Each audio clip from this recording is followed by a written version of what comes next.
तो बच्चों कैसे हैं आप सब? बहुत बहुत स्वागत है आपका आज की इस वीडियो में।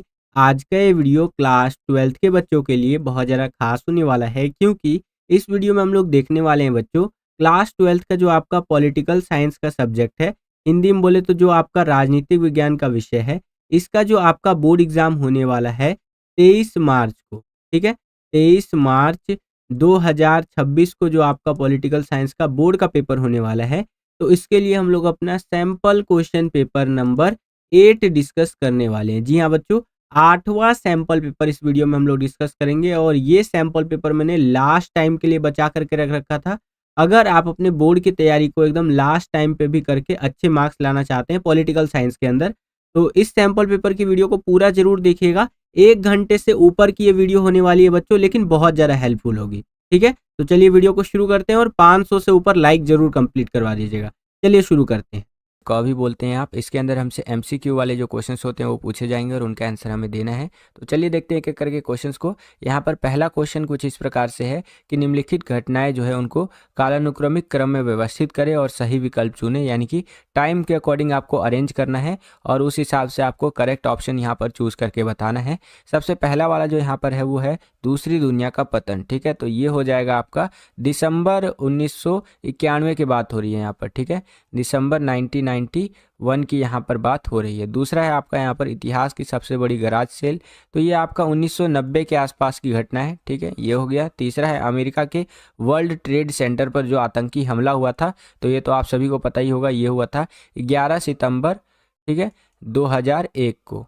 तो ये टाइम था भैया, इस टाइम पे अमेरिका के वर्ल्ड ट्रेड सेंटर पर हमला हुआ था, आतंकी हमला। अगला है हमारा रूसी क्रांति, तो ये रूसी क्रांति हुआ था 8 मार्च को। कब हुआ था? 8 मार्च, और साल था हमारा 1917। कौन सा साल था? 1917। तो ये है आपका टाइम लाइन। और अगर बात करें यहाँ पर करेक्ट आंसर की, तो टाइम लाइन के अकॉर्डिंग आपका डी वाला जो ऑप्शन है ये करेक्ट हो जाएगा। ठीक है, सेम यही क्वेश्चन इंग्लिश मीडियम में इस तरह से रहेगा, ये आप अपनी स्क्रीन पर देख सकते हैं इस तरह से। ठीक है, और इसको अरेंज करने के लिए ऑप्शन नंबर जो डी है हमारा, इसका इस्तेमाल आप कर सकते हैं। वीडियो अगर आपको पसंद आ रहा है बच्चों तो वीडियो को लाइक करते चलिएगा। आपका एक लाइक हमें बहुत ज़्यादा मोटिवेट करता है इसी तरह की वीडियोस को बनाने के लिए। ठीक है, यूँ कह सकते हैं कि हमारा मोटिवेशन का जो लेवल है उसको लाखों करोड़ों अरबों खरबों गुना बढ़ा देता है इसी तरह की वीडियोस को बनाने के लिए। तो लाइक ज़रूर कीजिएगा। आगे चलते हैं। अगला क्वेश्चन देखिए, यहाँ पर दूसरा क्वेश्चन क्या पूछ रहा है कि आसियान की स्थापना किस घोषणा पत्र पर हस्ताक्षर करके हुई थी? तो आसियान जो है आपका ये संगठन, इसकी जो स्थापना हुई थी वो हुई थी बैंकॉक घोषणा पत्र पर हस्ताक्षर करने के बाद। आज का आपका होमवर्क ये रहेगा, पहला होमवर्क, कि आपको मुझे कमेंट करके बताना है दो चीज़ें। पहला, आसियान की स्थापना किस वर्ष में हुई थी, किस ईयर में हुई थी? ठीक है, ये पहला क्वेश्चन हो गया आपका। दूसरा क्वेश्चन, आसियान क्षेत्रीय मंच की स्थापना कब हुई थी? ठीक है, ये दो क्वेश्चन आज का आपका स्टार्टिंग का होमवर्क है। ठीक है, आगे अगर मुझे कुछ और लगेगा तो वो भी मैं आपको होमवर्क के रूप में दूंगा, जो आप मुझे कमेंट सेक्शन में कमेंट करके बताएंगे। ठीक है, जाहिर सी बात है, जैसा मैं पहले भी बोलता आया हूँ, जिसका भी कमेंट सबसे पहले आएगा और करेक्ट आंसर होगा उसके कमेंट को मैं यहाँ हार्ट का यानी दिल का निशान दे दूंगा, ताकि और बच्चे समझ सके बच्चे ने बिल्कुल सही आंसर दिया है। ठीक है, सेम यही क्वेश्चन इंग्लिश मीडियम में इस तरह से रहेगा कि by signing which declaration was ASEAN established. तो बैंकॉक डिक्लेरेशन जो था वो यहाँ पर साइन किया गया था 5 देशों के द्वारा, जो थे हमारे यहाँ पर इंडोनेशिया, मलेशिया, फिलीपींस, सिंगापुर और थाईलैंड करके, इस तरह से 5 देश थे जिन्होंने बैंकॉक डिक्लेरेशन साइन किया था। और आसियान क्वेश्चन देखिए यहाँ पर, भारत ने किन 2 आसियान सदस्य देशों से मुक्त व्यापार समझौता किया? ये भी आज का आपका होमवर्क है। ठीक है, इसको आप मुझे बताइएगा कि किसके साथ किया था। जो सबसे सही आंसर देगा यहाँ पर उसके कमेंट को मैं यहाँ पर हार्ट का निशान दे दूंगा, दिल का निशान दे दूंगा। और बहुत सारे बच्चे बोलते हैं कि सर आप हमारे कमेंट को हार्ट का निशान नहीं देते। तो देखिए, हार्ट का निशान पाने के लिए सबसे पहले कमेंट करना है आपको और करेक्ट आंसर कमेंट करना है। बहुत सारे बच्चे पहले तो कमेंट कर देते हैं लेकिन करेक्ट आंसर नहीं कर पाते हैं। ठीक है, इसीलिए उनको मैं नहीं देता हूँ। सेम यही क्वेश्चन इंग्लिश मीडियम में इस तरह से रहेगा, India signed a free trade agreement with which 2 ASEAN member countries. तो वो आपको मुझे कमेंट करके बताना है। नेक्स्ट क्वेश्चन देखिए, आज़ादी से पहले श्रीलंका को किस नाम से जाना जाता था? तो श्रीलंका जो हमारा देश है बच्चों, उसको आज़ादी से पहले सिलोन, ये जो नाम है, इससे जाना जाता था। ठीक है, ए वाला ऑप्शन आपका करेक्ट हो जाएगा। सेम यही क्वेश्चन इंग्लिश मीडियम में इस तरह से रहेगा कि by what name was Sri Lanka known before independence. तो सिलोन हमारा करेक्ट आंसर हो जाएगा। आगे चलते हैं। अब हमारा यहाँ पर ये मिलान करने वाला है बच्चों, ठीक है। तो ये मिलान करने वाला डायरेक्ट मैं आपको बता दे रहा हूँ यहाँ पर, ठीक है। इसका इंग्लिश मीडियम में ट्रांसलेशन नहीं रहेगा, आप हिंदी में ही समझ लीजिए, और हिंदी इंग्लिश में ज़्यादा अंतर नहीं रहेगा। बस ये जो नाम यहाँ पर लिखे हुए हैं ना, ये इंग्लिश में हो जाएगा आपका, दैट्स इट, ठीक है। मिलान करने के लिए क्या रहेगा, पहला है हरियाणा, ठीक है। तो हरियाणा की अगर बात करें तो ये 1966 में हमें देखने को मिला था, ठीक है। हिंदी भाषी लोगों के लिए हरियाणा बनाया गया था यहाँ पर। अगला है मेघालय, मणिपुर, त्रिपुरा, ठीक है। तो अगर मेघालय, मणिपुर, त्रिपुरा की बात करें तो वो हो जाएगा आपका यहाँ पर आपका 1972, ठीक है। अगला है नागालैंड, तो नागालैंड की बात करें तो ये हो जाएगा 1960। अरुणाचल प्रदेश और मिजोरम की बात करें तो ये हो जाएगा आपका 1987, ठीक है। ये जो दिए गए हैं ये है भैया राज्य और उनके गठन के वर्षों को, यानी कि कौन से राज्य किस वर्ष में गठित किए गए, एक तरह से बनाए गए कह सकते हैं, ठीक है। तो इस तरह से आप मिलान कर सकते हैं और आपका ये रहेगा मिलान का आंसर, ठीक है। इसके लिए आपको 4 विकल्प दे देगा, 4 में से एक आपको चूज करके बताना होगा। मैंने डायरेक्ट आंसर आपको बता दिया बच्चों। आगे चलते हैं। अब हम लोग आ गए हैं छठे क्वेश्चन के अंदर। यहाँ पर ये अभिकथन और कारण वाला क्वेश्चन है, ठीक है। तो यहाँ पर देखिए जो अभिकथन है या यूँ कह लीजिए कथन है, वो क्या कह रहा है कि संयुक्त राष्ट्र सुरक्षा परिषद में कुल 15 सदस्य देश हैं। तो बिल्कुल सही बात बोल रहे हैं यहाँ पर।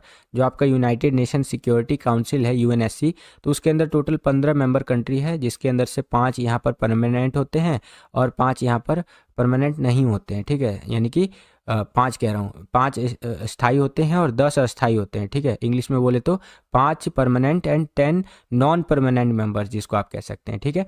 और कारण क्या कह रहा है कि संयुक्त राष्ट्र सुरक्षा परिषद में सभी सदस्यों को वीटो पावर जो है वो प्राप्त है। तो ये गलत है आपका। वीटो पावर जो है केवल 5 ही देशों के पास है, जो कि स्थायी सदस्य देश है जिनके पास वीटो पावर है। वो देश है हमारे यहाँ पर रूस हो गया, आपका अमेरिका हो गया, चीन हो गया, फ्रांस हो गया और ब्रिटेन हो गया। ये टोटल 5 देश है जिनके पास वीटो पावर का अधिकार है, ठीक है। अब यहाँ पर आपका करेक्ट आंसर की बात करें तो हो जाएगा ये घ वाला विकल्प। कथन तो सही है, ऊपर वाला जो ये कथन बोल रहा है कि सुरक्षा परिषद जो है संयुक्त राष्ट्र संघ का, उसमें 15 सदस्य देश है, तो ये बात तो सही है, लेकिन जो कारण है वो गलत है आपका, ठीक है। सेम यही क्वेश्चन इंग्लिश मीडियम में इस तरह से रहेगा और आंसर हो जाएगा option number D. Next question देखिए, यहाँ पर 7वां क्वेश्चन क्या है कि रूसी मुद्रा रूबल के मूल्य में नाटकीय गिरावट का कारण डैश था, तो उसका कारण था शॉक थेरेपी, ठीक है। सेम यही क्वेश्चन आपका इंग्लिश मीडियम में इस तरह से रहेगा, the reason for the dramatic decline in the value of the Russian currency rouble was shock therapy, हमारा यहाँ पर करेक्ट आंसर हो जाएगा बच्चों।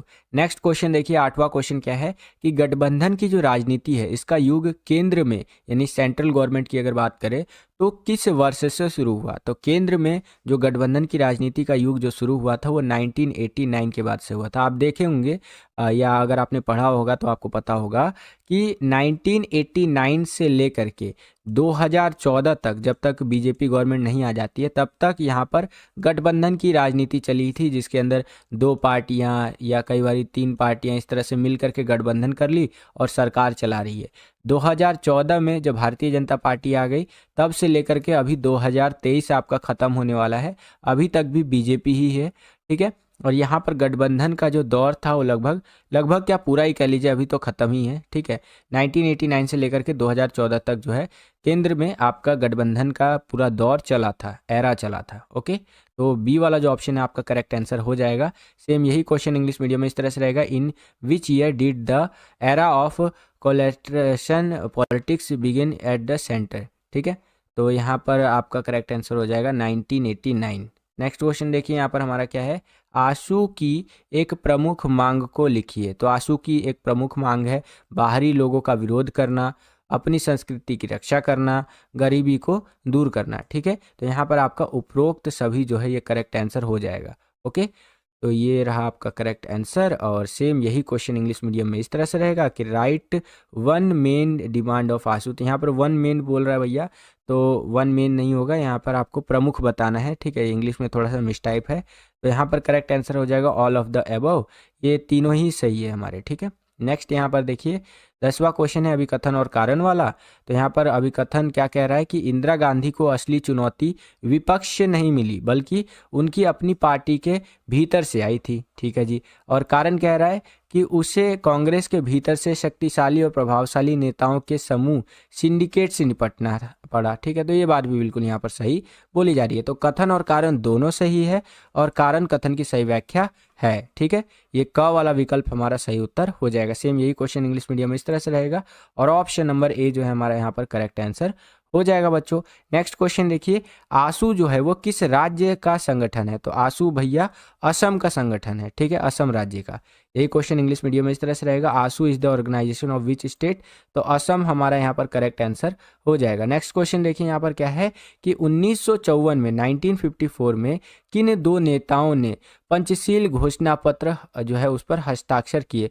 पंचशील जो समझौता हुआ था वो इंडिया एंड आप कह सकते हैं चाइना के बीच में हुआ था, इन दोनों के बीच में हुआ था, जिसके अंदर मेनली 5 बातों पर दोनों देश एग्री हो गए थे कि हम इन 5 चीज़ों पर जो है सो कि मिल करके काम करेंगे। ठीक है, तो ये जो पंचशील समझौता था इस पर भारत के जवाहरलाल नेहरू और चीन के यहाँ पर जो थे वो चाउ एन लाई जो थे उन्होंने साइन किया था उधर से, और हमारे तरफ से यहाँ पर नेहरू जी ने साइन किया था। ओके, सेम यही क्वेश्चन इंग्लिश मीडियम में इस तरह से रहेगा और ए वाला ऑप्शन आपका करेक्ट आंसर हो जाएगा। आगे चलते हैं, अब हम लोग आ गए हैं आपका सेक्शन बी के अंदर, जिसको हिंदी में आप खंड ख भी बोलते हैं। इसके अंदर हमसे वेरी शॉर्ट आंसर टाइप के जो क्वेश्चन होते हैं वो पूछे जाएंगे और उनका आंसर हमें लिखना है बच्चों। तो यहाँ पर देखिए 13वां क्वेश्चन क्या पूछ रहा है कि ऑपरेशन ब्लू स्टार कब और कहाँ चलाया गया? तो ऑपरेशन ब्लू स्टार जो था भैया वो चलाया गया जून 1984 में पंजाब में अमृतसर के स्वर्ण मंदिर के अंदर। ठीक है, ये यहाँ पर चलाया गया था।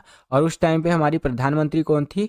तो उस टाइम पे हमारी प्रधानमंत्री थी जिन्होंने वही आपातकाल लगाया था, इंदिरा गांधी जी। ठीक है, यही क्वेश्चन इंग्लिश मीडियम में इस तरह से रहेगा, यहाँ पर आप देख सकते हैं और आंसर आपका कुछ इस प्रकार से लिखना है। और ऑपरेशन ब्लू स्टार चलाया क्यों गया था? चलाया गया था क्योंकि वहाँ पर भिंडर वाला जो था ना, एक तरह से कह लीजिए सेपरेटिस्ट था वो बंदा, कि पंजाब को अलग किया जाए, इस तरह से करके बातें करता था वो।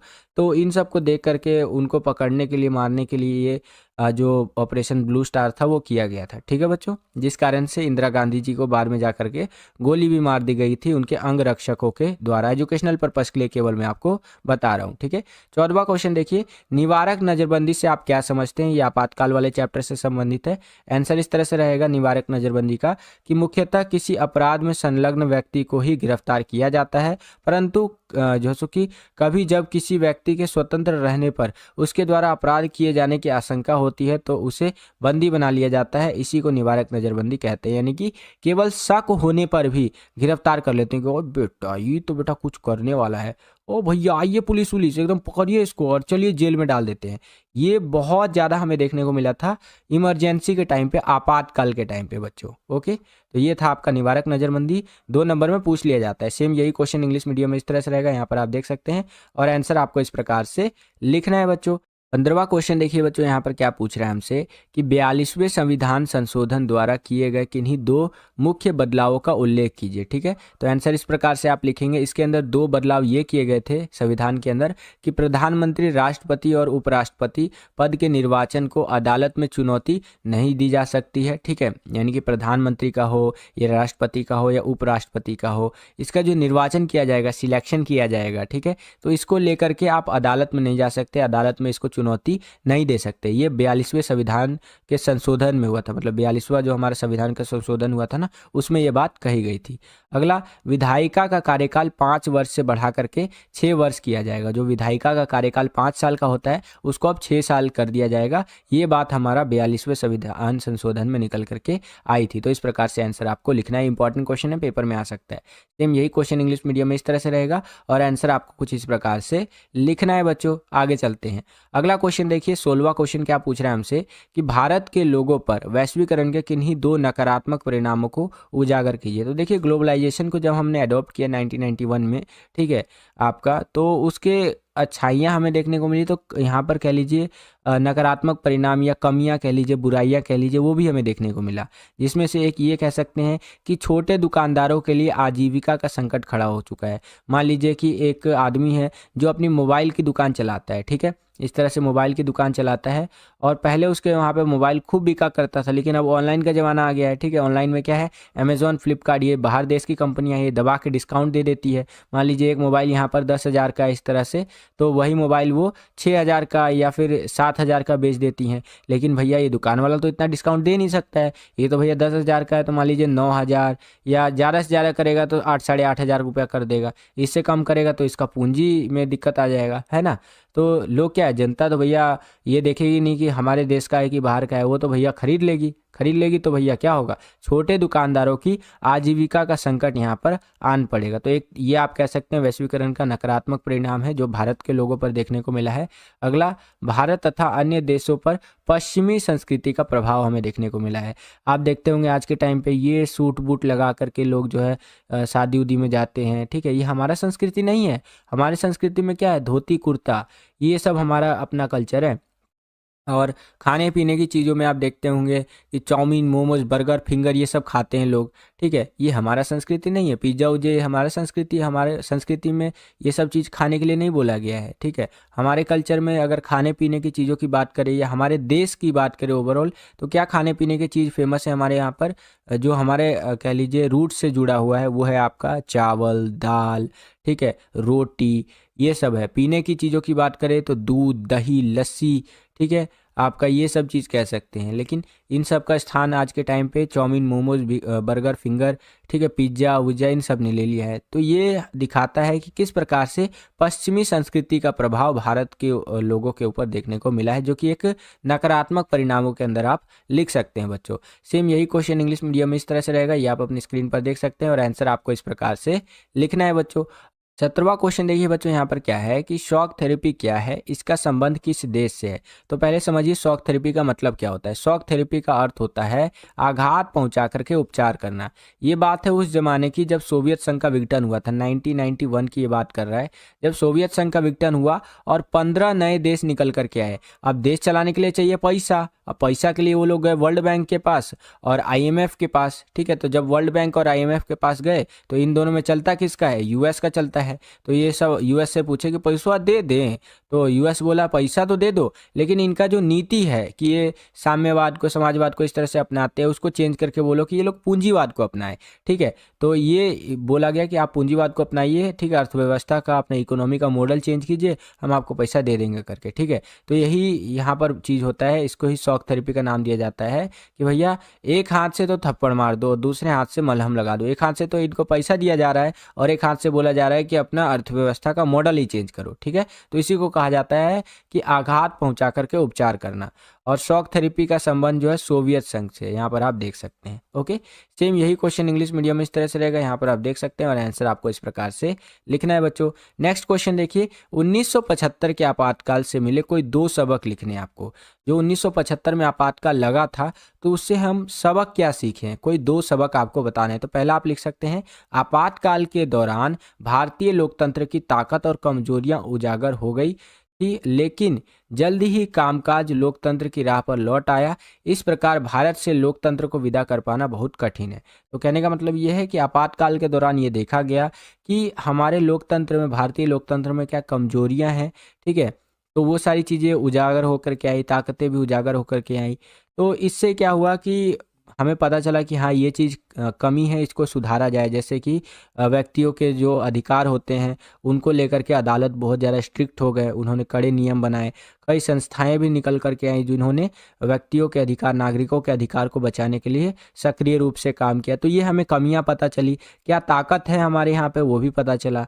ठीक है, और साथ ही साथ जो लोकतंत्र का कामकाज होता है ना, कि एक देश में डेमोक्रेटिकली जो कामकाज चलता है, वैसा ही कामकाज भारत में भी जल्द ही लौट करके आ गया जैसे ही यहाँ पर आपातकाल खत्म हुआ। तो इससे ये पता चल गया कि भारत से लोकतंत्र को विदा कर पाना बहुत ज़्यादा मुश्किल है। और आज के टाइम पे अभी 2023 खत्म होने वाला है। भारत दुनिया का सबसे बड़ा लोकतांत्रिक देश है, सबसे पुराना लोकतंत्र फॉलो करने वाला देश अमेरिका है, और दुनिया में सबसे बड़ा देश जहाँ पर लोकतंत्र को फॉलो किया जाता है वो है भारत, यानी कि इंडिया। तो एक ये चीज़ आप लिख सकते हैं।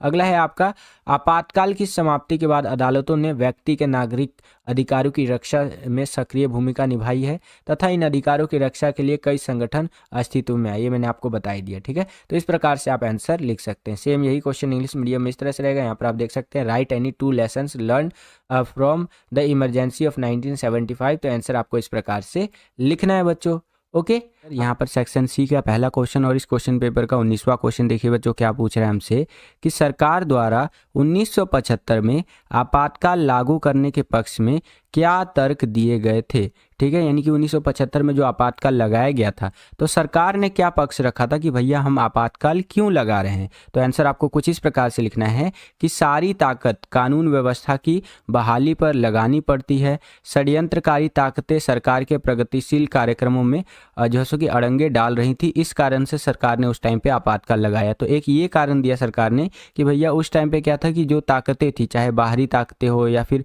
देश के अंदर कई सारी ताकतें हैं, वो मिल करके सरकार के कामों में बहुत ज़्यादा अड़चन डाल रही थी और सरकार के खिलाफ जो है यहाँ पर षड्यंत्र रच रही थी, जिससे कि देश को खतरा था एक तरह से, ठीक है। तो ये दिखाते हुए उस टाइम पे बोला गया कि आपातकाल लगाना जरूरी था। और क्या बोला गया सरकार की तरफ से कि विपक्षी दल, सेना, पुलिस, कर्मचारियों तथा लोगों को सरकार के विरुद्ध भड़का रहे थे, इसीलिए सरकार ने राष्ट्रीय आपातकाल की घोषणा की। यानी कि जो विपक्षी दल थे वो क्या कर रहे थे, सेना को, पुलिस को और जो भी कर्मचारी वगैरह थे, ठीक है, लोग थे वहाँ पर, जो नॉर्मल पब्लिक थी, उन सबको भड़का रहे थे कि सरकार खराब है, ये है, वो है। तो इस चीज़ को लेकर के सरकार ने यहाँ पर एक्शन लिया और आपातकाल लगा दिया। क्यों? क्योंकि इससे देश को खतरा था, ऐसा सरकार का कहना था, ठीक है। और क्या चीज़ें आप ऐड कर सकते हैं, क्योंकि ये 4 नंबर का क्वेश्चन है, तो आप यहाँ पर बिहार आंदोलन, ठीक है, छात्र आंदोलन और रेल हड़ताल, ये सारा चीज़ इसके अंदर ऐड कर सकते हैं, जिससे कि आपका 4 नंबर का आंसर यहाँ पर कंप्लीट हो जाएगा। बच्चों ध्यान रखिएगा,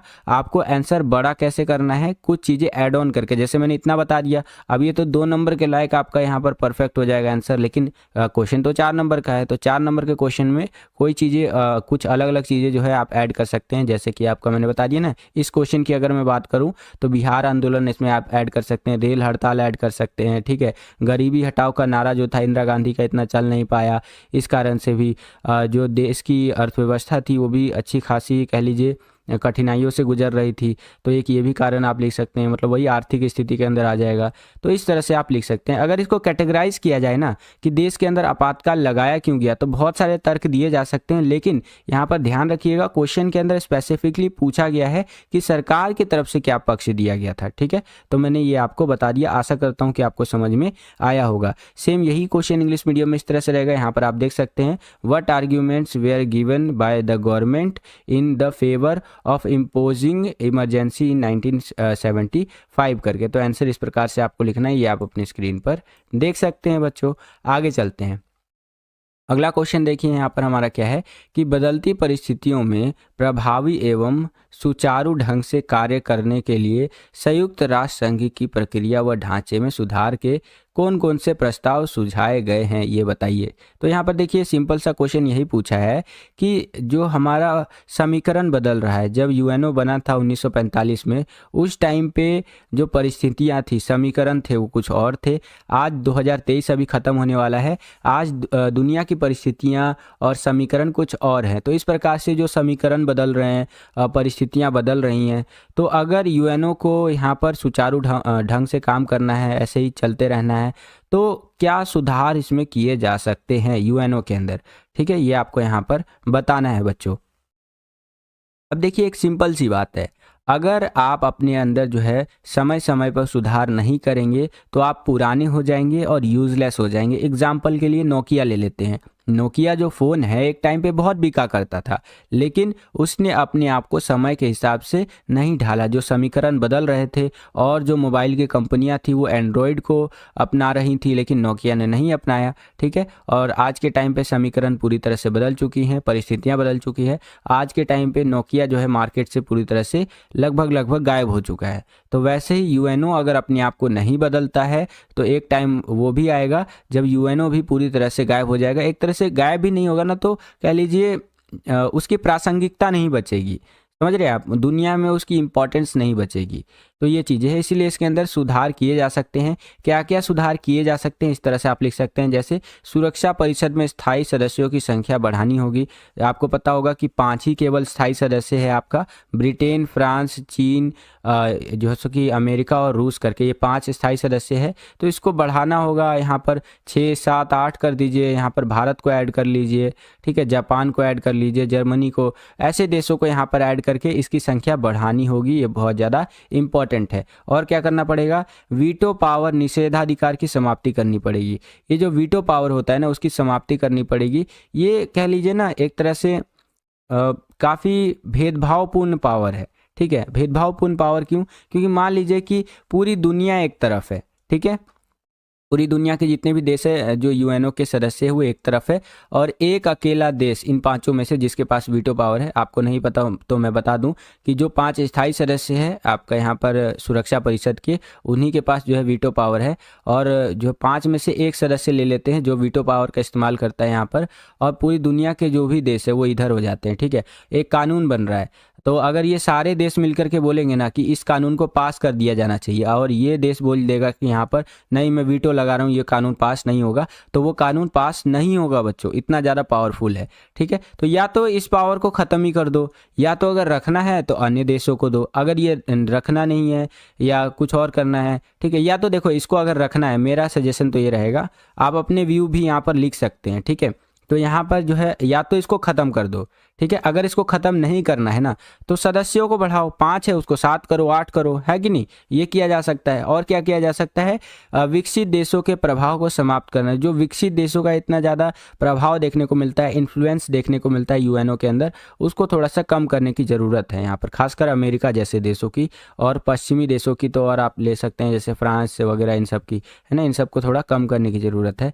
कार्यप्रणाली को ज़्यादा लोकतांत्रिक बनाना होगा। यूएनओ की जो भी कार्यप्रणाली है उसको और भी लोकतांत्रिक बनाया जा सकता है। तो इस प्रकार से आंसर आप लिख सकते हैं बच्चों। सेम यही क्वेश्चन आपका इंग्लिश मीडियम में इस तरह से रहेगा, ये आप अपनी स्क्रीन पर देख सकते हैं, और आंसर आपको कुछ इस प्रकार से लिखना है बच्चों।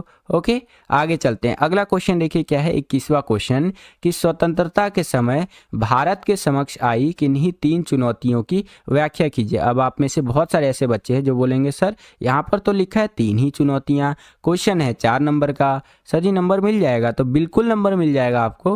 3 चुनौतियां बोला है ना, अगर यहाँ पर 2 भी बोला होता तो आपको क्या करना है भैया, उसी को आपको जो है वर्ड लिमिट का ध्यान रखते हुए उतने शब्दों में एक्सप्लेन कर देना है अच्छे से, आपको पूरे में से पूरे नंबर मिल जाएगा। अगर यहाँ पर 3 चुनौतियां बोला है तो 3 पॉइंट बनेंगे, जाहिर सी बात है, और तीनों को अच्छे से एक्सप्लेन कर दीजिए, नंबर मिल जाएगा। तो इस प्रकार से आंसर आप लिखेंगे, स्वतंत्रता के समय भारत के समक्ष आई किन्हीं 3 चुनौतियां, जो कि इस प्रकार से है, ठीक है।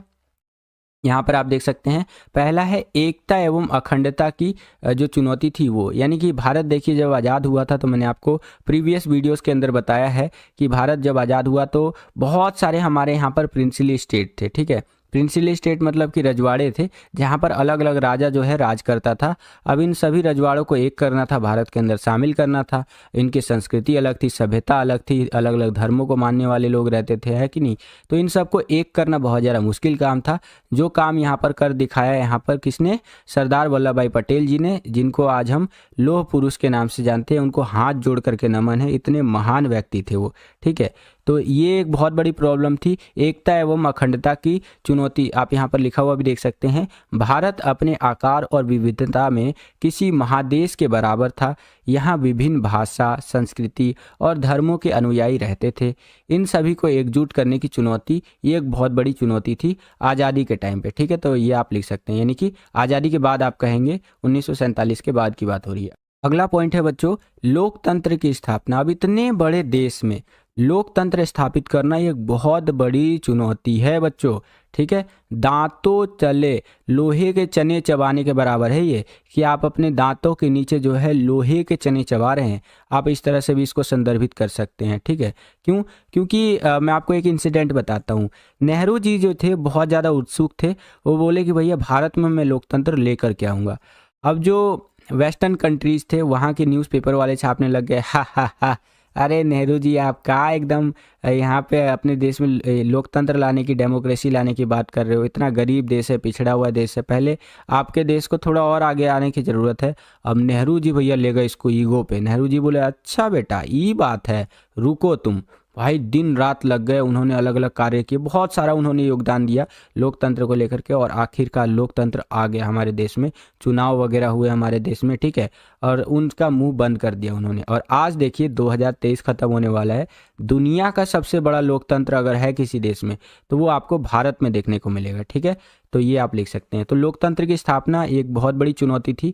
भारत ने संसदीय शासन पर आधारित प्रतिनिधित्व मूलक लोकतंत्र को अपनाया है, और भारतीय संविधान में प्रत्येक नागरिक को मौलिक अधिकार तथा मतदान का अधिकार दिया गया है, ठीक है। तो ये आप लिख सकते हैं। अगला है भैया समानता पर आधारित विकास, यानी कि ऐसा विकास हो जिसमें पूरे समाज का, चाहे वो नीची जाति का हो, ऊंची जाति का हो, ठीक है, गरीब हो अमीर हो, सबका विकास हो, है कि नहीं। ये ऐसा ना हो कि खाली जो ब्राह्मण लोग हैं उन्हीं का विकास हो रहा हो, खाली जो राजपूत लोग हैं उन्हीं का विकास हो रहा हो, यानी कि प्रत्येक वर्ग, प्रत्येक जो जनजाति, सबका विकास होना चाहिए। ये एक बहुत बड़ी चुनौती थी, ठीक है। तो इस प्रकार से इन तीनों के बारे में आप लिख सकते हैं। आशा करता हूँ कि आपको समझ में आया होगा। अगर आपको वीडियो पसंद आ रहा है बच्चों तो वीडियो को लाइक भी करते चलिए। आपका एक लाइक जो है हमें बहुत ज़्यादा यहाँ पर मोटिवेट करता है इसी तरह की वीडियोज़ को बनाने के लिए, ठीक है। सेम यही क्वेश्चन इंग्लिश मीडियम में इस तरह से रहेगा, ये आप अपनी स्क्रीन पर देख सकते हैं, और आंसर आपको कुछ इस प्रकार से लिखते हुए चलना है बच्चों। ओके, चलिए इसी क्वेश्चन में आपको एक अथवा दे दिया है, एक चॉइस दे दिया है, यानी कि अगर आपको ऊपर वाला क्वेश्चन नहीं आता है तो नीचे वाला क्वेश्चन आप कर सकते हैं। इसके अथवा इसके चॉइस में देखिए क्या क्वेश्चन हमसे पूछा गया है कि गठबंधन की जो राजनीति होती है इसके दो सकारात्मक तथा दो नकारात्मक प्रभाव बताइए, ठीक है। देखिए गठबंधन की राजनीति होती क्या है इसको पहले समझ लीजिए। गठबंधन की राजनीति में सिंपल सा फंडा ये रहता है कि हमारे यहाँ पर जीतने का, यानी कोई भी पार्टी कैसे जीतेगी उसका एक सिंपल सा रूल है कि आपको जो है मेजॉरिटी में वोट मिलने चाहिए। मान लीजिए 100 वोट है तो 100 वोटों में से जितना भी मेजॉरिटी होगा, 3 पार्टियां अगर लड़ रही है और 3 पार्टियों में से एक को यहाँ पर 50 वोट मिल गया, एक को यहाँ पर 40 वोट मिल गया और एक को 10 वोट मिल गया, तो ये जिसको भी 50 वोट मिला है ये जीत जाएगा। ओके, तो इस तरह का होना चाहिए। अगर मान लीजिए कि यहाँ पर 50 वोट किसी को नहीं मिला, किसी को 40 वोट भी नहीं मिला, किसी को 10 वोट भी नहीं मिला, इसका आंकड़ा कम कर लेते हैं और लगभग सभी पार्टियों को एक जैसा वोट मिल रहा है, तो पार्टियां क्या करती हैं, सरकार बनाने के लिए गठबंधन कर लेती हैं, ठीक है, आपस में मिल जाती हैं और सरकार बना लेती है। तो ये होता है आपका गठबंधन की सरकार। मैंने बिल्कुल बेसिक में आपको समझाया है। ओके, अगर अंदर डीप में जाएंगे तो और बहुत सारी चीज़ें इसके अंदर। तो इसके कुछ सकारात्मक कुछ नकारात्मक प्रभाव हो सकते हैं। जैसे एक सिक्के के दो पहलू होते हैं। अगर सकारात्मक प्रभाव की बात करें तो इस तरह से लिख सकते हैं कि क्षेत्रीय संतुलन में सहायक होता है, विभिन्न दलों को प्रतिनिधित्व करने का मौका मिलता है। क्षेत्रीय संतुलन मतलब कि रीजनल लेवल से बहुत सारे लोग आकर के पार्टी ज्वाइन कर सकते हैं, पॉलिटिक्स ज्वाइन कर सकते हैं, जिससे कि बैलेंस बना रहता है। विभिन्न दलों को प्रतिनिधित्व मिल सकता है, अलग अलग जो दल है वो आकर के यहाँ पर राजनीति में सक्रिय भूमिका निभाते हैं आपका गठबंधन की राजनीति के अंदर। तो ये आपका सकारात्मक प्रभाव के अंदर आ जाएगा। नकारात्मक प्रभाव की अगर बात करें तो राजनीतिक अस्थिरता देखने को मिलती है। राजनीतिक अस्थिरता मतलब मान लीजिए सबसे टॉप पे बैठा है प्रधानमंत्री, जो बैठा है यहाँ पर हमारा, उसके नीचे के जो भी उनको सपोर्ट कर रहे हैं दल वगैरह, अगर मान लीजिए 2-3 दलों ने अपना हाथ पीछे कर लिया तो प्रधानमंत्री तो भैया यहाँ पर गए हमारे, एक तरह से है ना, लो कॉन्फिडेंस मोशन हो गया एक तरह से। तो ये चीज़ें देखने को मिलती है। राजनीतिक अस्थिरता रहती है, नीतियों में दृढ़ता की कमी रहती है कि भैया ये नीति चलेगी नहीं चलेगी, क्योंकि सरकार ही नहीं चल सकती इसका मतलब सरकार का ही कोई ठीक नहीं है तो नीति का कैसे ठीक रहेगा। ओके, तो ये इसके नकारात्मक प्रभाव के अंदर आप लिख सकते हैं बच्चों। ओके, सेम यही क्वेश्चन इंग्लिश मीडियम में इस तरह से रहेगा, ये आप अपनी स्क्रीन पर देख सकते हैं और आंसर आपको कुछ इस प्रकार से लिखना है बच्चों। आगे चलते हैं। अगला क्वेश्चन देखिए, यहाँ पर 22वां क्वेश्चन, पूर्ण रूप यानी फुल फॉर्म लिखना है, ठीक है। मैंने हिंदी में बता दिया है, इंग्लिश में भी ऐसा ही होगा। जैसे PUF है, इसका फुल फॉर्म क्या होता है, पॉपुलर यूनाइटेड फ्रंट करके। SVD है, इसका फुल फॉर्म क्या होता है, संयुक्त विधायक दल करके, ठीक है।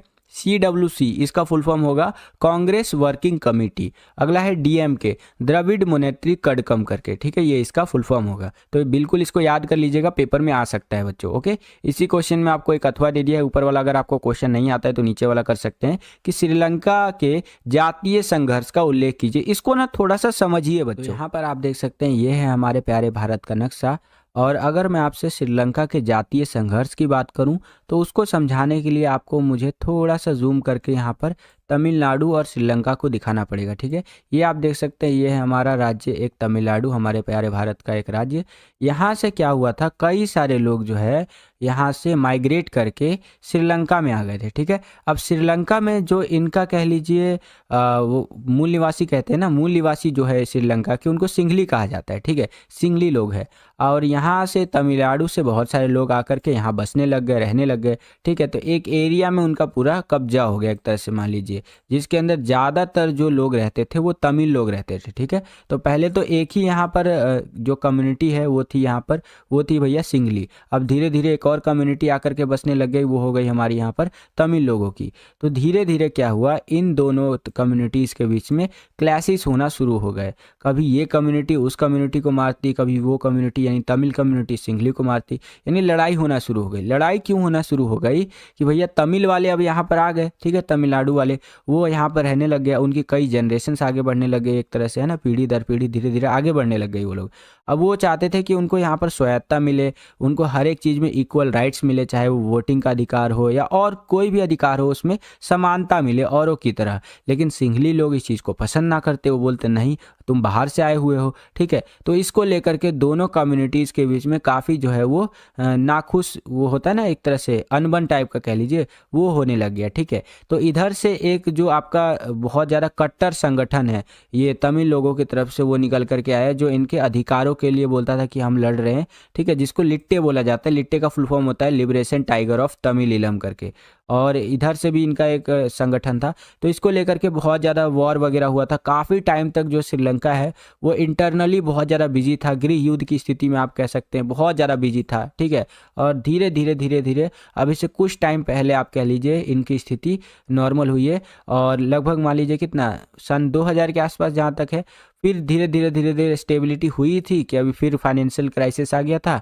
अब वो स्थिति भी धीरे धीरे इनकी ठीक हुई है, ठीक है। तो ये है भैया श्रीलंका का पूरा जातीय संघर्ष का कहानी। आशा करता हूँ कि ये कहानी आपको पसंद आया होगा। अब जो आपका लिखा हुआ है उसको थोड़ा सा देख लेते हैं बच्चों। ओके, यहाँ पर आप देख सकते हैं इस तरह से लिखा हुआ है कि श्रीलंका के जातीय संघर्ष के बारे में कि बहुसंख्यक सिंघली और अल्पसंख्यक तमिल समुदायों में संघर्ष देखने को मिलता है। मैंने आपको बताया ना, वहाँ पर जो पहले से समुदाय रह रही थी वो थी भैया सिंघली वाली, ठीक है, जो वहाँ के मूल निवासी है। और वहाँ पर तमिल लोग जाकर के बसने लग गए जो कि माइनॉरिटी थे, जो कि तमिल कम्युनिटी से थे, इस तरह से ना। तो इन दोनों के बीच में हमें क्या देखने को मिलता है, संघर्ष देखने को मिलता है। अब लिट्टे द्वारा तमिलों को अधिकार दिलवाने का प्रयास किए जाते हैं, लिबरेशन टाइगर ऑफ तमिल, जो कि यहाँ पर तमिलों की बात करता था, इनके अधिकारों की बात करता था। उग्र तमिलों द्वारा स्वतंत्र राज्य की मांग की जाती है कि भैया हमें अलग से एक देश बना करके दे दो। श्रीलंका सरकार द्वारा यहाँ पर सख्ती दिखाई जाती है। 1987 में क्या होता है, राजीव गांधी और जयवर्धने समझौता होता है, ठीक है। और श्रीलंका में भारत द्वारा शांति सेना को भेजा जाता है, इंडियन पीस कीपिंग फोर्सेस, ऐसी फोर्स जो कि शांति करवाती है, अलग अलग देशों में जाकर के इनको भेजा जाता है, ठीक है। लेकिन शांति वगैरह होती नहीं है, अंततः जो है हमारी सेना को वापस आना पड़ता है। और नॉर्वे की मध्यस्थता में शांति स्थापित किया जाता है और इसका प्रयास किया जाता है, ठीक है, शांति स्थापना का प्रयास किया जाता है। जो वहाँ पर युद्ध जैसी स्थिति हो गई थी उस चीज़ का, नॉर्वे एक देश है। तो इस तरह से आप यहाँ पर लिख सकते हैं श्रीलंका के जातीय संघर्ष के बारे में। आशा करता हूँ कि आपको समझ में आया होगा। अब हम लोग आ गए हैं सेक्शन डी के अंदर, जिसके अंदर मैप और कार्टून बेस्ड जो क्वेश्चन होते हैं हमसे पूछे जाएंगे, और एक जो पैसेज वाला क्वेश्चन होता है वो भी हमसे पूछा जाएगा। तो यहाँ पर 24वां क्वेश्चन जो है आपका पैसेज वाला यानी गद्यांश वाला है। वीडियो पॉज करके आप पूरा का पूरा रीड कर सकते हैं। 1989 के चुनावों के बारे में बताया गया, उसके बाद भारत की राजनीति में क्या क्या बदलाव आए, बहुत सारी बातें यहाँ पर बताई गई है। वीडियो पॉज करके आप रीड कर सकते हैं। इसके बेसिस पे देखिए पहला क्वेश्चन क्या पूछा गया है कि गठबंधन की राजनीति का युग केंद्र सरकार में या केंद्र में कह लीजिए सेंटर में किस वर्ष से शुरू हुआ। तो 1989 के बाद से आप कह लीजिए गठबंधन का युग शुरू हुआ, जब तक 2014 में बीजेपी पार्टी नहीं आ गई है। और बीजेपी पार्टी 2014 में आई, अभी 2023 चल रहा है, अभी तक हमें गठबंधन का युग नहीं देखने को मिला है। ठीक है बच्चों, तो ये आपका ऑप्शन नंबर बी यहाँ पर करेक्ट हो जाएगा। अगला क्वेश्चन देखिए यहाँ पर क्या है कि संयुक्त मोर्चा सरकार का गठन किस वर्ष में हुआ था। तो 1996 में संयुक्त मोर्चा सरकार का गठन हुआ था बच्चों। तीसरा क्वेश्चन देखिए बच्चों यहाँ पर क्या पूछा जा रहा है कि 2014 के लोकसभा चुनावों में पूर्ण बहुमत किस दल को मिला था। तो यहाँ पर भाजपा को मिला था, भारतीय जनता पार्टी यानी कि बीजेपी को। अगला क्वेश्चन देखिए यहाँ पर क्या है, वर्ष 2014 में भारत के प्रधानमंत्री कौन बने थे। तो जाहिर सी बात है भैया मोदी जी बने थे, Narendra Modi ji. Okay, option number D correct हो जाएगा। सेम आपका यही पैसेज इंग्लिश मीडियम में इस तरह से रहेगा, यहाँ पर आप देख सकते हैं। वीडियो को पॉज करके यहाँ पर आप रीड भी कर सकते हैं। इसके बेसिस पे जो हमने अभी क्वेश्चन डिस्कस किए हिंदी मीडियम में वही क्वेश्चन होने वाले हैं, बस मीडियम आपका चेंज हो जाएगा, इंग्लिश हो जाएगा यहाँ पर। ठीक है, आंसर भी आप यहाँ पर देखते हुए चल सकते हैं। ओके बच्चों, चलिए अब हम लोग आ गए हैं मैप वाले क्वेश्चन के अंदर। यहाँ पर पहला क्वेश्चन कुछ इस तरह से है कि वे राज्य जहाँ कांग्रेस को बहुमत नहीं मिला परंतु कुछ अन्य दलों की सहायता से सरकार बन गई। इंग्लिश मीडियम में यहाँ पर आप देख सकते हैं। तो वह कौन सा राज्य है, तो वो आपको बताना है। तो वो है आपका यहाँ पर राजस्थान। अब ये देखिए कौन सा मैप है, ये 1967 के जो विधानसभा चुनाव हुए थे ना, उससे रिलेटेड मैप है बच्चों। ठीक है, चलिए यहाँ पर राजस्थान की बात कर रहे हैं। राजस्थान आपको कहाँ देखने को मिलेगा, ये जो आप देख रहे हैं ना, ये ए से लोकेट किया हुआ, ये आपका राजस्थान है। तो पहले का आपका जो आंसर हो जाएगा ये हो जाएगा राजस्थान। ठीक है, अब आपको अपनी आंसर शीट के अंदर कैसे लिखना होता है, जैसे कि अल्फ़ाबेट कंसर्न जो है यानी संबंधित अक्षर ए है और स्टेट का नाम कौन सा है भैया, यहाँ पर राजस्थान है। ठीक है, तो ये आपका करेक्ट आंसर हो जाएगा। नेक्स्ट यहाँ पर क्वेश्चन देखिए, दूसरा क्वेश्चन क्या पूछा गया है कि वो राज्य जहाँ कम्युनिस्ट पार्टी की सरकार बनी, the state where the communist party form the government. ठीक है, तो वह कौन सा राज्य है, तो वह भैया केरल। अब केरल आपको कहाँ देखने को मिलेगा, ये जो डी से आप लोकेट किया हुआ देख रहे हैं ना, ये आपका केरल है। ठीक है, ये तो ये आपका करेक्ट आंसर हो जाएगा। यहाँ पर कम्युनिस्ट पार्टी की सरकार बनी थी, तो दूसरे का आंसर ये डी हो जाएगा। ठीक है, नेक्स्ट यहाँ पर क्वेश्चन देखिए, थर्ड क्वेश्चन क्या पूछा गया है कि वो राज्य जहां विधानसभा चुनाव में कांग्रेस ने पूर्ण बहुमत की सरकार बनाई, दो state where Congress form the government with absolute majority in the assembly election. ठीक है, तो वो कौन सा राज्य है, तो वो है भैया एमपी यानी मध्य प्रदेश। अब मध्य प्रदेश आपको कहाँ देखने को मिलेगा, तो भैया बिल्कुल मध्य में यानी बीच में देखने को मिलेगा। ये आप देख सकते हैं, ये सी वाला जो ऑप्शन है ये आपका करेक्ट आंसर हो जाएगा बच्चों। ठीक है, तो जो हमारा थर्ड क्वेश्चन था इसका ये सी ऑप्शन करेक्ट हो गया। सी ऑप्शन से मेरा अभिप्राय ये है कि आपका जो ये मैप में इस तरह से शो किया गया है ना सी से, वो ठीक है, ऐसा नहीं कि मैं ये बोल रहा हूँ option number A B C D, ये नहीं है मेरा अभिप्राय। मेरा अभिप्राय है जो मैप में आपका सी इस तरह से दिखाया गया ना उससे है। ठीक है, चलिए अगला क्वेश्चन देखते हैं। यहाँ पर क्या है हमारा, एक राज्य जहाँ पॉपुलर यूनाइटेड फ्रंट की सरकार बनी थी, 1967 की बात कर रही है, तो वो है आपका पंजाब। अब पंजाब कहाँ है, ये आप देख सकते हैं, जो बी से आपका लोकेट किया गया है ना, ये है आपका पंजाब। तो फोर्थ जो हमारा क्वेश्चन है उसका ये बी करेक्ट आंसर हो जाएगा बच्चों। आगे चलते हैं, अब हम लोग आ गए हैं 26वें क्वेश्चन में, जो कि कार्टून पर आधारित होने वाला है। यहाँ पर अगर आप देखेंगे तो ये दो आदमी आपको देखने को मिलेगा और दोनों चाइनीजवे है। ठीक है, यहाँ पर जो पहला चाइनीजवा है वो इस तरह से लाल किताब ले रखा है और इसके किताब के बारे में बताया गया है कि माओ की लाल किताब, ये तब का चीन है और ये अब का चीन है। ठीक है, पहले देख रहे हैं ये माओ का लाल किताब है, इधर एकदम सिगरेट उगरेट ले रखा है वो हाथ में एकदम राजा साहब की तरह, और सिगरेट पीना स्वास्थ्य के लिए हानिकारक है। ठीक है, एजुकेशनल पर्पस के लिए खाली ये चित्र यहाँ पर ये दिखाया गया है, कार्टून दिखाया गया है। ओके, तो ये तब का चीन है और अब का चीन आप देख सकते हैं। अब के चीन में क्या अंतर आपको देखने को मिलेगा, हु की पूंजीपस्त लाल टाई, पहले लाल किताब थी अब ये टाई में बदल गई, एकदम मोटा तगड़ा आदमी इस तरह से यहाँ पर ये दिखाया गया है कार्टून के अंदर। ठीक है, और ये भी मतलब ये पहले थोड़ा पतला था अब ये थोड़ा मोटा हो गया है। बॉडी शेमिंग नहीं कर रहा हूँ, केवल एजुकेशनल पर्पस के लिए बता रहा हूँ बच्चों, ध्यान रखिएगा। ठीक है, तो ये आप देख सकते हैं, और ये एकदम दो हाथ जैसे सेल्फी नहीं खिंचवाते चीज़, तो उस तरह से करके यहाँ पर चीज़ कर रहा है ये। ठीक है। तो यहाँ पर हमें क्या बदलाव देखने को मिल रहा है दोनों के अंदर? पहले यहाँ पर चीन की नीतियाँ कुछ और थी और बाद में धीरे धीरे जब से अमेरिका और चीन के संबंध अच्छे होने लग गए तो चीन की नीतियाँ काफ़ी ज़्यादा बदल गई और पूंजीवादी जो नीतियाँ होती हैं यानी कैपिटलिस्ट जो सोच होती है ना, वो चीन के अंदर आने लग गई। तो ये जो कार्टून है आपका तब और अब की चीन में अंतर हमें दिखाता है, ठीक है। अब देखिए इसके बेसिस पे यहाँ पर क्वेश्चन हमसे क्या पूछा जा रहा है कि दोनों कार्टून किस देश से संबंधित है, तो ये चीन देश से संबंधित है। दूसरा क्वेश्चन देखिए बच्चों यहाँ पर क्या पूछा जा रहा है, तब और अब के बीच इस देश की आर्थिक नीति में कोई दो अंतर स्पष्ट कीजिए। तो आंसर इस प्रकार से लिखना है, शुरुआत में बंद अर्थव्यवस्था थी चीन की, लेकिन अब जो है खुली अर्थव्यवस्था है, यानी खुले द्वार की नीति अपनाई है चीन ने, ठीक है। स्टार्टिंग में जो था वो बंद इकोनॉमी था, यानी कोई बाहर का देश का जो कंपनी है वो यहाँ पर जाके व्यापार नहीं कर सकता था, जैसे कोका कोला हो गया, टाटा हो गए हमारे, ठीक है। इस तरह की कंपनियां चीन में जाकर के व्यापार नहीं कर सकती थी क्योंकि इनकी क्लोज्ड इकोनॉमी थी। धीरे धीरे इन्होंने अपनी अर्थव्यवस्था को खोला, 2001 में ये WTO के मेंबर बने थे और इस तरह से जाकर के ये जो है पूरी दुनिया से कनेक्ट हो सके। अगला है, पहले कृषि का निजीकरण नहीं किया गया था, परंतु अब जो है कृषि के निजीकरण से कृषि उत्पादन एवं जो है ग्रामीण आय में वृद्धि देखने को मिली है चीन के अंदर। तो ये है तब और अब के बीच इस देश के अंदर जो कि अंतर आर्थिक नीतियों की बात यहाँ पर की गई है। अगला क्वेश्चन देखिए, कार्टून में दर्शाए के परिवर्तन ने इस देश की अर्थव्यवस्था को कैसे लाभ पहुंचाया, यानी कार्टून के अंदर जो दर्शाया गया परिवर्तन है उसने इस देश की अर्थव्यवस्था को कैसे लाभ पहुंचाया है। तो आंसर इस प्रकार से लिखना है कि इन परिवर्तनों के कारण चीन उभरती हुई आर्थिक शक्ति के रूप में सामने आया है वर्तमान समय में। आज भी देखेंगे तो बोला जाता है कि अमेरिका जैसे देश को अगर कोई टक्कर दे सकता है तो वो चीन ही है, और बोला जा रहा है कि अगर 2040 तक चीन को नहीं रोका गया तो चीन जो है दुनिया की सबसे बड़ी अर्थव्यवस्था बन करके उभर करके सामने आएगा, ठीक है। तो ये भी बोला जाता है। यही कार्टून आपका इंग्लिश मीडियम में इस तरह से रहेगा, बस जो लिखा हुआ है यहाँ पर टेक्स्ट वो इंग्लिश में हो जाएगा, कार्टून तो वही आपका इस तरह से ही रहने वाला है। यहाँ पर आप देख सकते हैं लिखा हुआ भी है कि चाइना देन एंड नाउ करके, ठीक है। अब यहाँ पर क्वेश्चंस देख सकते हैं और आंसर भी साथ साथ आप देख सकते हैं बच्चों, ठीक है।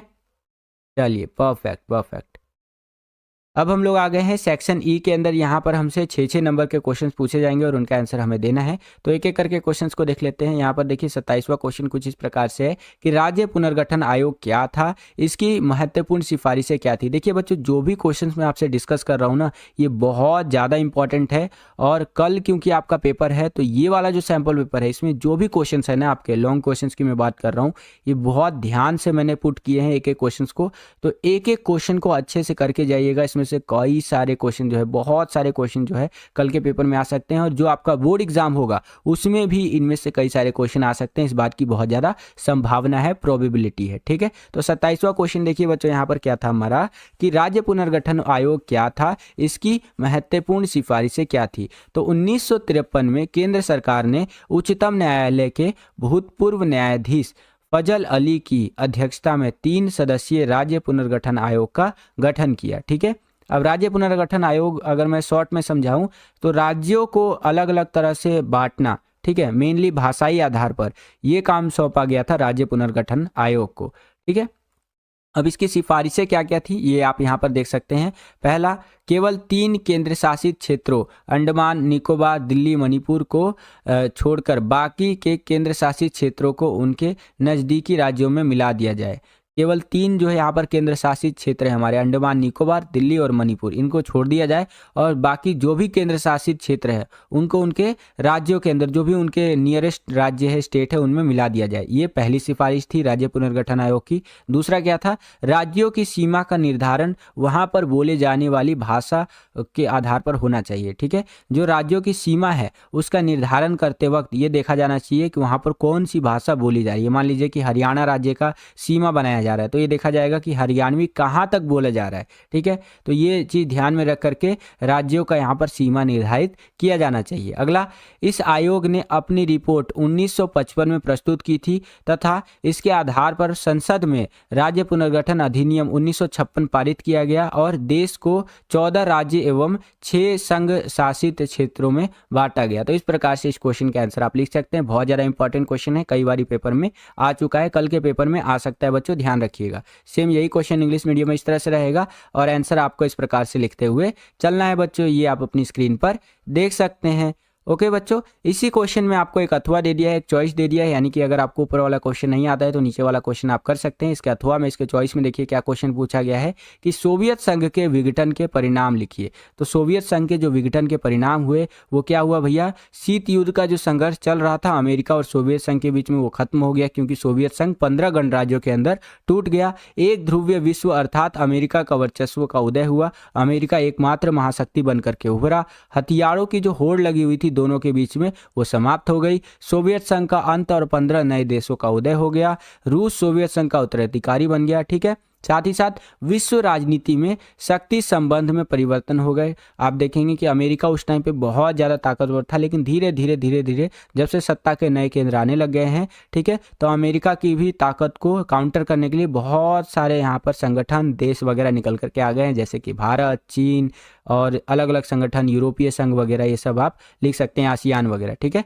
समाजवादी विचारधारा पर प्रश्न चिन्ह या पूंजीवादी जो है उदारवादी व्यवस्था का वर्चस्व हमें देखने को मिला सोवियत संघ के विघटन के परिणामों के अंदर। आप लिख सकते हैं कि भैया देखिए, अब यहाँ पर सोवियत संघ का विघटन हो गया तो जो वो विचारधारा फॉलो करते थे, समाजवादी विचारधारा, उस पर एक क्वेश्चन मार्क लग गया। पूरी दुनिया सोचने लग गई कि क्या साम्यवादी या समाजवादी विचारधारा को फॉलो किया जाए, क्योंकि जिसने तो इसको फॉलो किया वो तो टूट गया। ठीक है, और पूंजीवादी जो उदारवादी व्यवस्था थी उसको लेकर के यहाँ पर काफ़ी ज़्यादा कह लीजिए स्ट्रांग महसूस करने लगे बहुत सारे देश। वर्चस्व देखने को मिला इसका, क्योंकि अलग अलग देशों ने देखा अच्छा अमेरिका ने इस नीति को अपनाया तो अमेरिका इतना ज़्यादा आगे बढ़ गया, चलो हम भी इसको अपनाते हैं। और ज़्यादातर जो वेस्ट है, हमारा वेस्टर्न कंट्रीज है, उन्होंने पूंजीवादी विचारधारा को ही अपना लिया फिर। ठीक है, पहले से भी वो लोग यही फॉलो करते थे। तो इस तरह से आंसर आपको लिखना है। वीडियो अगर आपको पसंद आ रहा है तो शेयर भी कर दीजिएगा अपने सभी दोस्तों में, जिससे कि ज़्यादा से ज़्यादा जो बच्चे हैं वो हमारे इस परिवार का हिस्सा बन सके और विद्यालय स्टडी पॉइंट ऐसे ही आगे बढ़ता रहे। ठीक है, चलिए सेम यही क्वेश्चन इंग्लिश वीडियो में इस तरह से रहेगा, ये आप अपनी स्क्रीन पर देख सकते हैं और आंसर आपको कुछ इस प्रकार से लिखते हुए चलना है बच्चों। ठीक है, नेक्स्ट क्वेश्चन देखिए। अगला क्वेश्चन है, वैश्वीकरण से क्या अभिप्राय है एवं वैश्वीकरण का जो विरोध है वो किन आधारों पर किया जाता है बताइए। तो देखिए, वैश्वीकरण का मतलब होता है प्रवाह। प्रवाह कई तरह की चीज़ों का हो सकता है, जैसे वस्तुओं का, यहाँ पर पूंजी का, विचारों का। ठीक है, तो कई तरह की चीज़ों का यहाँ पर प्रवाह हो सकता है। मान लीजिए कि आपके हाथ में जो ये MI का फ़ोन है, इस तरह का फ़ोन है, ये कहाँ से आया?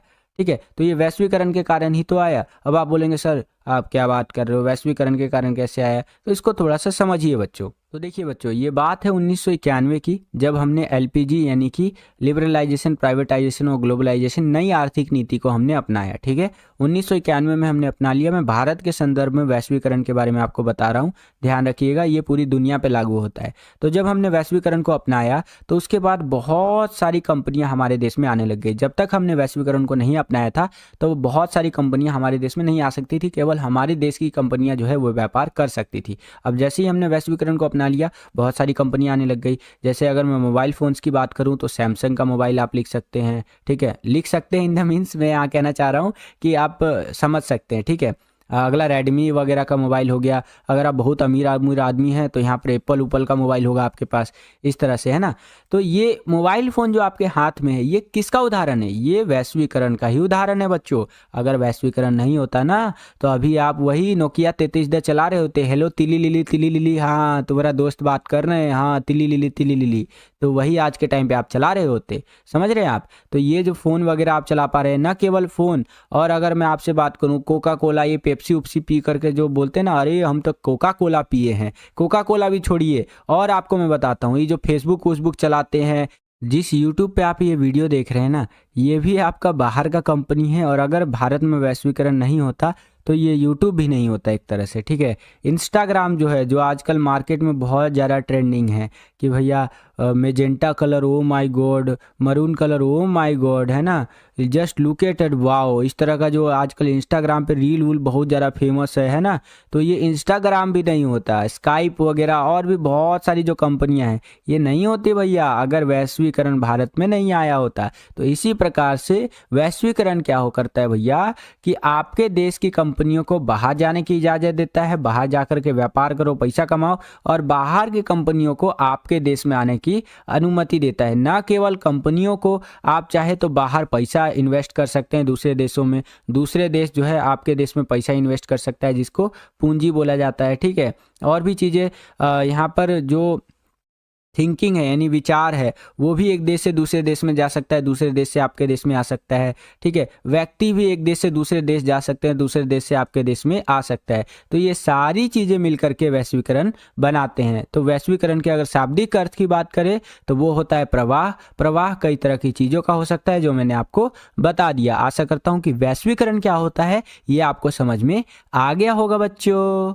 अब देखिए, वैश्वीकरण तो आपको समझ में आ गया होगा, लेकिन आप बोलेंगे कि सर जी अगर वैश्वीकरण इतना ही अच्छा है तो इसका विरोध क्यों किया जाता है, वैश्वीकरण का यहाँ पर दुनिया में विरोध क्यों देखने को मिलता है। तो देखिए, बहुत सारे कारण हैं जिस कारण से वैश्वीकरण का विरोध हमें देखने को मिलता है। वामपंथी विचारक इसके विभिन्न पक्षों की आलोचना करते हैं। राजनीतिक अर्थों में उन्हें राज्य के कमजोर होने की चिंता है। आर्थिक क्षेत्र में वे कम से कम कुछ क्षेत्रों में आर्थिक निर्भरता एवं संरक्षणवाद का दौर कायम करना चाहते हैं। यानी कि वो कहते हैं कि वैश्वीकरण के कारण जो राज्य है, राज्य से मतलब देश का यहाँ पर, तो देश के कमजोर होने का खतरा रहता है। जाहिर सी बात है, देखिए अगर बाहर की कंपनियां वगैरह देश में आती हैं तो इससे देश को उस कंपनी के अकॉर्डिंग थोड़ा सा जो सो कि कह लीजिए लचीला होना पड़ता है, सरल होना पड़ता है। ठीक है, पॉलिसीज को लेकर के अगर हम लचीले नहीं होंगे तो वो कंपनियां चली जाएंगी और इससे कहीं ना कहीं हमारे देश का ही फायदा है। ये मैं अपने देश के यानी हमारे देश के संदर्भ में बता रहा हूँ, ये बहुत सारे देशों पर लागू होता है। ठीक है,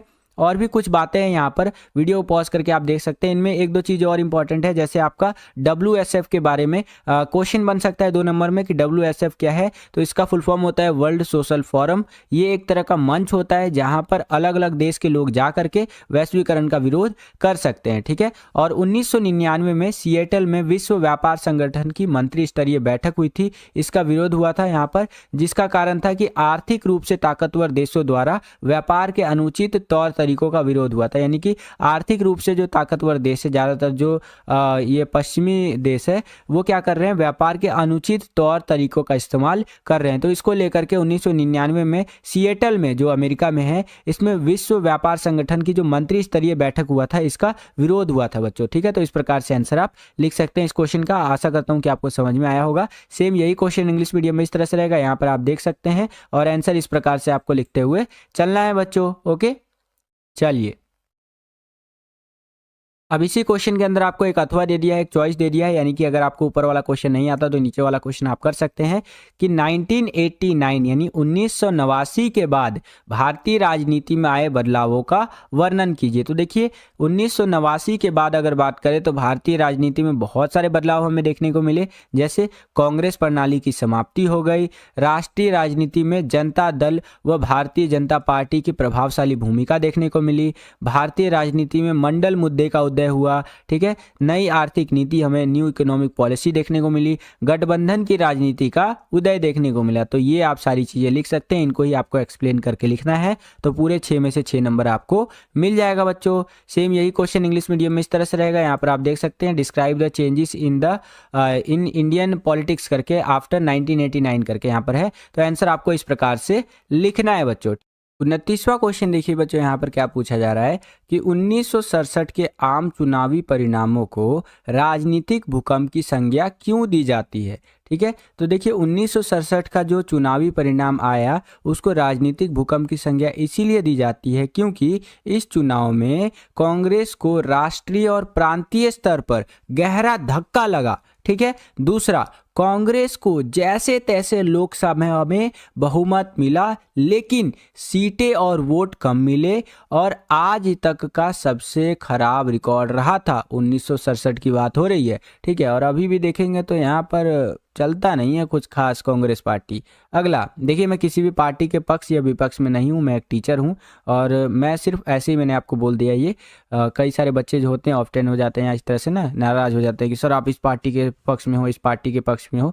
मैं बिल्कुल न्यूट्रल हूँ भाई, ना मैं इस पार्टी के पक्ष में हूँ ना इस पार्टी के पक्ष में हूँ। बिल्कुल फैक्ट वाली बातें बताता हूँ। जैसे कांग्रेस पार्टी अभी कुछ अच्छा प्रदर्शन नहीं कर रही है। अगला, इंदिरा के मंत्रिमंडल के आधे मंत्री तथा कांग्रेस के दिग्गज नेता भी चुनाव हार गए। देखिए कितनी बड़ी बात हो गई उस टाइम पे। इंदिरा गांधी के जो मंत्रिमंडल के आधे मंत्री थे और कांग्रेस पार्टी जो है इसके दिग्गज नेता जो बड़े बड़े जो नेता थे ना, वो सब चुनाव हार गए। तो इसीलिए भी जो 1967 के आम चुनाव हुए थे उनके जो परिणाम निकल करके आए उसको राजनीतिक भूकंप की संज्ञा दी जाती है बच्चों। और क्या आप लिख सकते हैं, कांग्रेस को 7 राज्यों में बहुमत नहीं मिला तथा 2 अन्य राज्यों में दल बदल के कारण यह पार्टी सरकार नहीं बना सकी। तो एक ये भी कारण है जिस कारण से 1967 के आम चुनावी परिणामों को राजनीतिक भूकंप की संज्ञा दी जाती है। ओके बच्चों, सेम यही क्वेश्चन आपका इंग्लिश मीडियम में कुछ इस तरह से रहेगा, ये आप अपनी स्क्रीन पर देख सकते हैं और इसका आंसर आपको कुछ इस प्रकार से लिखना है बच्चों। ओके, चलिए आगे चलते हैं। इसी क्वेश्चन में आपको एक अथवा दे दिया है, एक चॉइस दे दिया है, यानी अगर आपको ऊपर वाला क्वेश्चन नहीं आता है तो नीचे वाला क्वेश्चन आप अटेंड कर सकते हैं इसके अथवा में। इसको चॉइस में देखिए क्या क्वेश्चन हमसे पूछा गया है। यहाँ पर क्वेश्चन पूछा गया है कि वैश्विक संपदा से क्या अभिप्राय है।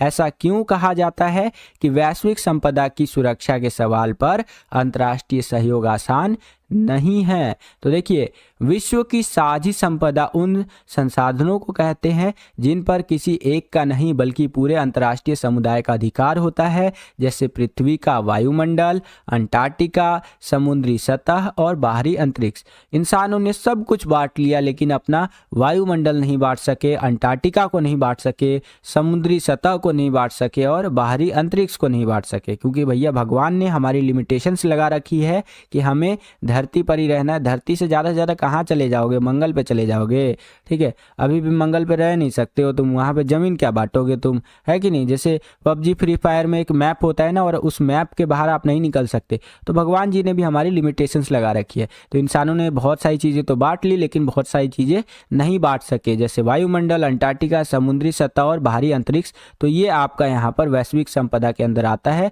जो कि किसी एक देश का नहीं है, पूरी दुनिया का है। जैसे अगर मैं रीजनल लेवल पे या छोटे लेवल पे बात करूं कि वैश्विक संपदा क्या होती है, या कह लीजिए ऐसी संपदा जिस पर सभी का अधिकार हो, तो जैसे एक कुआं आप समझ सकते हैं। अब एक जो कुआं होता है गांव के अंदर, उस पर किसी एक का अधिकार नहीं होता है, सभी आ सकते हैं, उस कुएं से पानी भर सकते हैं। और अगर शहरों की बात करूं तो एक पार्क आप ले सकते हैं, पार्क पर किसी एक का अधिकार नहीं होता है, सबका अधिकार होता है, ठीक है। तो ये आप इस तरह से समझ सकते हैं। तो आई होप कि वैश्विक संपदा आपको समझ में आ गया होगा। अब देखिए बच्चों, ऐसा क्यों कहा जाता है कि अंतर्राष्ट्रीय सहयोग जो है वैश्विक संपदा पर आसान नहीं है। ऐसे बहुत सारे कारण हैं, क्योंकि यहाँ पर देखिए इस तरह से आप लिखेंगे, एक सर्वसम्मत पर्यावरणीय एजेंडे पर सहमति कायम करना मुश्किल होता है। मान लीजिए कोई देश मान जाएगा तो कोई देश बोलेगा हम नहीं मान रहे हैं भाई, ठीक है। जैसे मान लीजिए कि जो विकसित देश है, विकसित देश इतना सारा पॉल्यूशन फैला करके विकसित हो गए, अब वो क्या ज्ञान देते हैं हम जैसे हमारे जैसे देशों को, या फिर हमारे जैसे और जो विकासशील देश है उनको क्या ज्ञान देते हैं कि देखिए विकासशील देश सब एक काम करते हैं, साथ मिलकर पर्यावरण बचाते हैं, ठीक है, और साथ मिलकर के पर्यावरण बचाएंगे, एकदम मस्त काम करेंगे। अब हम उनको एक रिप्लाई देते हैं कि आप तो दबा करके पोल्यूशन फैला करके विकसित हो गए, और जब आप विकसित हो गए, डेवलप हो गए, तो हमें ज्ञान दे रहे हैं आप कि हम पर्यावरण को प्रदूषित कर रहे हैं, आप पर्यावरण को प्रदूषित नहीं कर रहे हैं, ठीक है। तो इस चीज़ को लेकर के यहाँ पर सामंजस्य यानी कि एक तरह से बैलेंस बैठा पाना देशों के बीच में काफ़ी मुश्किल होता है, जिस कारण से कहा जाता है कि वैश्विक संपदा की सुरक्षा के सवाल पर अंतर्राष्ट्रीय सहयोग आसान नहीं होता है, ठीक है। और भी कुछ बातें हैं जो कि यहाँ पे आप देख सकते हैं इस तरह से, ठीक है। ये काफ़ी इंपॉर्टेंट है, पेपर में आ सकता है बच्चों। सेम यही क्वेश्चन इंग्लिश मीडियम में इस तरह से रहेगा और आंसर आपको इस प्रकार से लिखते हुए चलना है बच्चों। ओके, चलिए अगला क्वेश्चन देखिए। ये वाला क्वेश्चन बहुत ज़्यादा इंपॉर्टेंट है। पिछले 10 साल का अगर आप पेपर उठा करके देखेंगे तो बहुत बार ये क्वेश्चन आपका रिपीट हुआ है। ऐसे प्रमुख कारणों का मूल्यांकन कीजिए जो यूरोपीय संघ को आर्थिक सहयोग वाली संस्था से बदल करके एक राजनीतिक रूप लेने के लिए उत्तरदायी है, ठीक है। तो इस तरह से आप आंसर लिखते हुए चलेंगे कि 1949 में स्थापित यूरोपीय परिषद राजनीतिक सहयोग की दिशा में एक कदम बढ़ाना था, ठीक है। और 1957 में यूरोपीय इकोनॉमिक कम्युनिटी के गठन से राजनीतिक चर्चा शुरू हुई, जिससे यूरोपीय जो है कि पार्लियामेंट जो आपका है उसका गठन हुआ। तीसरा पॉइंट आप लिख सकते हैं कि सोवियत संगठन के विघटन ने यूरोप में इस प्रक्रिया को तेजी प्रदान की और 1992 में इस प्रक्रिया की परिणति यूरोपीय संघ के रूप में हमें देखने को मिली। ठीक है, तो अब हमारे यूरोपीय संघ बन गया। अब यूरोपीय संघ का अपना झंडा है, अपना राष्ट्रीय गान है, अपना स्थापना दिवस है, अपनी मुद्रा है, मुद्रा जिसको यूरो मुद्रा कहते हैं, आपको पता ही होगा। विश्व की सबसे बड़ी अर्थव्यवस्था होने के कारण इसका अपना राजनीतिक प्रभाव भी देखने को मिलता है। तो ये सारी चीजें आप लिख सकते हैं जब आपसे ये क्वेश्चन पूछा जाएगा कि ऐसे प्रमुख कारणों का मूल्यांकन कीजिए जो यूरोपीय संघ को आर्थिक सहयोग वाली संस्था से बदल करके एक राजनीतिक रूप लेने के लिए उत्तरदायी है। आशा करता हूं कि आपको समझ में आया होगा। सेम यही क्वेश्चन इंग्लिश मीडियम में इस तरह से रहेगा, ये आप अपनी स्क्रीन पर देख सकते हैं और आंसर आपको कुछ इस प्रकार से लिखना है बच्चों। ओके, चलिए इसी क्वेश्चन में आपको एक अथवा दे दिया, एक चॉइस दे दिया, यानी कि अगर आपको ऊपर वाला क्वेश्चन नहीं आता है तो नीचे वाला क्वेश्चन कर सकते हैं कि गठबंधन की सरकारें लोकतंत्र के लिए वरदान सिद्ध हुई है, इस कथन के पक्ष में उपयुक्त तर्क दीजिए। जो गठबंधन की सरकारें होती है ना, लोकतंत्र के लिए वरदान सिद्ध हुई है, क्यों बताइए। तो यहाँ पर आंसर इस प्रकार से लिखेंगे कि इससे व्यवहारिक राजनीति का प्रारंभ हुआ और वैचारिक मुद्दे कमजोर हुए। ठीक है, साथ ही साथ मिलीजुली सरकारों ने बहुत से मुद्दों पर सहमति को निर्मित किया। बहुत सारे ऐसे मुद्दे थे जिस पर सभी सरकारों की सहमति देखने को मिली। इन सरकारों से क्षेत्रीय दल का जो महत्व है वो भी स्थापित हुआ, यानी रीजनल लेवल पे जो पार्टी वगैरह होती है, दल वगैरह होते हैं, उनका भी महत्व यहाँ पर स्थापित होने लगा गठबंधन की सरकारों के कारण। और क्षेत्रीय मांगे तथा अपेक्षाएं प्रकाश में, जो रीजनल लेवल की जो मांग होती है, क्षेत्रीय मांग होती है, वो सारी चीज़ें भी हमें देखने को मिली। ये भी कारण है जिस कारण से कहा जाता है कि जो गठबंधन की सरकारें हैं वो यहाँ पर लोकतंत्र के लिए वरदान सिद्ध हुई है। और कुछ चीज़ें आप लिख सकते हैं, इनसे राष्ट्रीय एकता को बढ़ावा मिला क्योंकि अधिकांश दलों को निर्णय लेने तथा निर्माण में भागीदारी का अवसर मिला। साथ ही साथ न्यूनतम साझे कार्यक्रम के अंतर्गत बहुत से विवाद मुद्दों को कुछ समय के लिए टाल दिया गया, अथवा और कोई जैसो कि उपयुक्त तर्क भी आप लिख सकते हैं। अन्य कोई जो आपको तर्क लगता है कि यहाँ पर पॉइंट के अंदर ऐड किया जाना चाहिए तो एनसीईआरटी को आधार बना करके आप लिख सकते हैं। आशा करता हूँ कि ये क्वेश्चन समझ में आया होगा। सेम यही क्वेश्चन इंग्लिश मीडियम में इस तरह से रहेगा और आंसर आपको कुछ इस प्रकार